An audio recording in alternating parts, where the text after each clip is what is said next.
네, 안녕하세요. 박성필입니다. 자, 오늘 삼성전자 보도록 하겠습니다.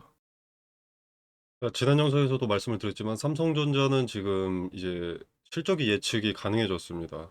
그리고 지금 삼성전자가 2분기 실적이 나오기 전부터 뭐 2분기나 뭐 3분기, 4분기, 뭐 내년 1분기도 다 잘 나올 것으로 예측이 되고 있죠.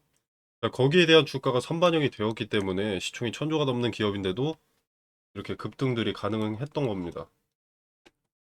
원래 AI라는 섹터가 나오기 전에는 이 대형 종목들은 하루하루 움직임이 사소했습니다. 몸이 무거우니까요. 기대감이라는 게 존재하지 않았죠. 팩트만 보고 움직였었습니다. 자, 삼성과 하이닉스라고 해도 기대감이 이렇게까지 반영이 되었는데 실적까지 또 반영될 수가 없는 겁니다. 이게 가장 큰 이유인데 이것을 애써 외면한다면 이유를 찾을 수도 없을 뿐더러 앞으로도 주가를 예측해 볼 수가 없습니다. 기대감이 크고 빠르게 작용을 했기 때문에 이 부분에 대한 시세 차익이 나오기 시작하면서 조정이 나오는 것은 필연적입니다. 뭐 조정에 매수했다, 타점 잘못 잡았다, 아차 싶을 수는 있는데 조정에 삐져 있는 자체, 하이닉스 투매의 영향을 받았다거나 단일 종목 레버리지 ETF 탓, 노조 탓, 다 볼 때마다 우습습니다. 당연히 다들 영향을 일부 주기는 했지만 가장 큰 원인은 기대감 선반영입니다. 요거 무시하시죠, 애써. 자, 왜 삼성전자, 하이닉스는 폭발적인 급등을 미리 보여줘도 기대감이라는 것이 소멸하지 않는다고 생각하는지가 이해가 되지 않습니다. 대기업일수록 원래 재료는 차고 넘칩니다. 수주 계약은 글로벌 기업이나 국가들을 대상으로 합니다. 당연히 재료는 넘쳐나기 때문에 보통은 기대감이 먼저 반영이 되지가 않습니다. 근데 AI라는 새로운 산업이 크게 발전하면서 시작하면서 이 대형 종목들에도 기대감이라는 게 크게 부여되기 시작했습니다. 기대감이 선반영되기 시작했다면 급격한 가격 조정은 필연적으로 동반이 되는 겁니다. 한쪽이 올라가면 다른 쪽은 반드시 내려가는 시소처럼, 한쪽이 무거워지면 반대쪽은 가벼워지는 저울처럼, 한쪽이 당기면 한쪽은 당겨지는 줄다리기처럼, 기대감이 존재했다면 가격 조정은 반드시 발생하는 것처럼.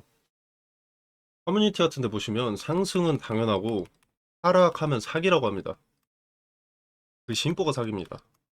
단일 종목 레버리지 상승에도 힘을 보탭니다. 상승할 때는 입 닫고 가만히 계시다가 하락에 힘을 보태니까 청원을 올리라고요? 그냥 돈 달라고 청원하시지 왜. 아무튼 앞으로의 전망을 좀 살펴보면 삼성전자와 하이닉스는 엄청난 급등세, 기대감에 빚까지 내가면서 투자한 개인들이 많고 쏠리면 상황 많이 들어보셨죠? 하이닉스와 삼성전자의 수급이 크게 꽤 오랫동안 쏠렸습니다. 그러다 보니 상승에 힘을 더 보탰던 거죠. 원래 투심이 절대 일치할 수 없는 개인들마저도 투심이 뭉친 하나의 집단이 되어버렸으니까. 근데 이제 윗자리에서 빚내서 투자한 개인들 같은 경우는 반대 매매로 청산당하는 투자자들도 일부 생기고 연속된 하락으로 본래의 개인 투자자들처럼 투심이 제각각으로 변했습니다. 상승에 힘을 보태던 큰 주체 하나는 사라졌고 오히려 하락에 힘을 보태는 매도세가 좀 짙어지고 있는 추세인 거죠. 자, 그러나 이건 단기적인 추세라고 보고요. 삼성전자가 끝났다 뭐 이런 게 아닙니다. 자, 박스권을 형성할 것이라고 생각을 하는데 자, 박스권 하단을 특정하는 중이고 지금 이 자리가 될 가능성이 높다고 봅니다. 자, 왜냐면 자, 이때 요 갭상승했죠 여기. 이 시총이 무거운 종목이 갭상승을 했었는데 이때 외국인의 대규모 순매수가 가장 큰 원인이었거든요. 이날 삼성전자만 약 3조 원을 외국인들이 순매수를 했었습니다. 지금 그 시작의 자리, 외국인들이 돈을 쓰기 시작한 자리, 시가에서 지지받은 상태입니다. 그래서 하단 자리에서 지지를 차례 확인하면 이제 개인들도 이제 투심이 좀 다시 긍정적으로 바뀌게 될 수 있습니다. 자, 그렇게 되면 또 하나의 집단이 될 수 있겠죠. 자, 과거에 이렇게 멀지 않은 과거에 이렇게 큰 변동 없이 이렇게 우상향을 해왔던 것은 삼성전자를 사는 사람이 압도적으로 많았던 거거든요. 대다수의 투자자의 투심이 일치했었다. 그래서 박스권 하단의 자리에서는 투심이 어느 정도 회복될 수 있다고 판단합니다. 자, 오늘 한 차례이기 때문에 아직 박스권 하단이다 이렇게 특정할 근거는 되지 않습니다. 하지만 수차례 지지가 확인이 된다면 그땐 다시 매수하기 좋은 타점일 수 있다고 보고요. 네, 그러나 박스권 상단 이 자리에서는 이제 급락이 나왔던 자리이기 때문에 올라가면 올라갈수록 투심이 다시 부정적으로 바뀔 수 있습니다. 자, 그래서 당분간은 박스권을 형성한다면 그 박스권 안에서만 움직일 것이다 라고 가정하고 대응하는 것이 좋습니다. 그리고 만약에 다시 올라간다고 하더라도 그 윗자리의 매물들을 소화를 해야 되거든요. 왜냐면 몇 거래일 그렇게 많이 된 건 아닌데 벌써 윗자리에 산 사람들은 손실이 30%가 넘습니다. 본전이 온다거나 이제 손실을 본인이 감당할 만큼 줄어든다. 이런 투자들은 이제 팔려는 주체가 생길 수밖에 없습니다. 그때 발생하는 게 저항인 거죠. 이때 그래서 이뤄져야 되는 게 매물 소화인 거고. 자, 그래서 당분간은 보수적으로 대응하시되 요 안에서만 매수 매도를 반복해도 수익 30% 왔다 갔다 하는 거거든요.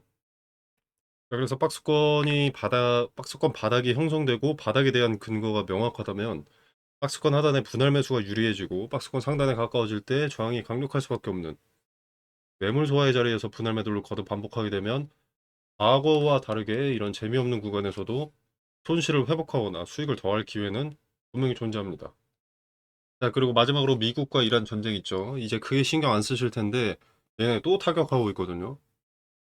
전쟁이 심화되면 돈은 안전자산인 달러로 이동합니다. 특히 외국인들이요. 거진 코스피나 다름없는 삼성전자는 그 타격을 직격으로 맞게 됩니다. 하이닉스도 마찬가지고. 그래서 미국 이란 전쟁 현황도 아셔야 합니다. 자, 관련된 디테일 텔레그램방에서 다 말씀드리고 있으니까 한번 확인해 보시고 삼성전자 대응과 분할 매수, 분할 매도 전략 근거를 포함해서 공유하도록 하겠습니다. 자, 텔레그램방 참여는 영상 설명란에 보시면 더보기 버튼이 있습니다. 이 버튼을 누르시면 여기 링크를 기재를 해뒀고요. 자, 링크 타고 들어오시면 이런 창이 하나 뜹니다. 여기서 무료 텔레그램 정보번호를 체크하시고 자료 받으실 연락처 010-1234-5678이다. 예를 들어서 밑에 확인 010-1234-5678 그리고 밑에 제출 눌러주시면 끝입니다. 자, 이 공간에서 제공되는 정보는 일체의 금전을 요구하지 않습니다. 자, 투자의 기준과 근거, 타점을 리스크 최소화의 중점에서 말씀을 드리고요. 입장과 퇴장이 자유롭기 때문에 정보 보시고 쓸모없다 판단되시면 나가시면 되겠습니다. 네, 여러분의 성공 투자를 기원하면서 오늘 영상 여기서 마무리하겠습니다. 감사합니다.